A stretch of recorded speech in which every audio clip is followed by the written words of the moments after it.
Magandang umaga po mga hangal. Papakita ko po sa inyo ang aking tanim. Sama ng loob, tanim na gulay. Ito po ay kamatis. Tumutubo na siya.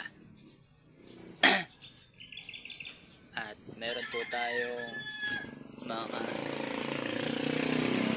pinapasiko ng mga bagong tatanim dito sa bed.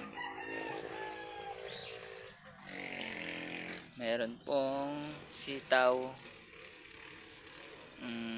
repolyo, pechay, kangkong.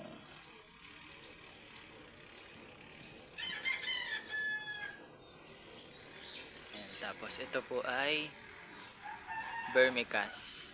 Ito po yung dumi ng mga African nightcrawler. So isang klase po ng mga uod.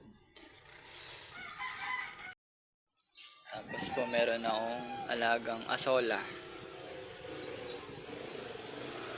Ayan. Pinapadami ko po yan dahil ang asola daw po ay mayaman sa protein. At sa susunod po ay gagawin ko lalagyan ko ito ng mga manok, at bilang patuka ay asola po yung ating ipapakain.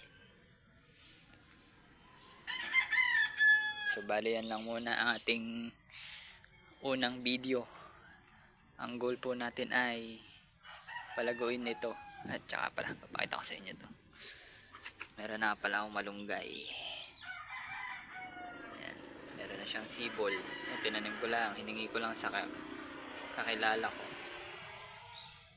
Ayan, sumibol na siya.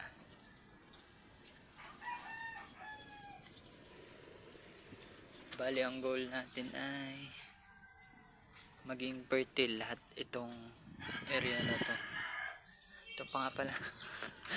Ano nga pala kung patubuin kamote. Yan. So ayan, pagagandahin po natin to. Gagawin nating sustainable yung mga halamang tutubo dito. Bali yan pa lang po yung una. So abangan nyo na lang.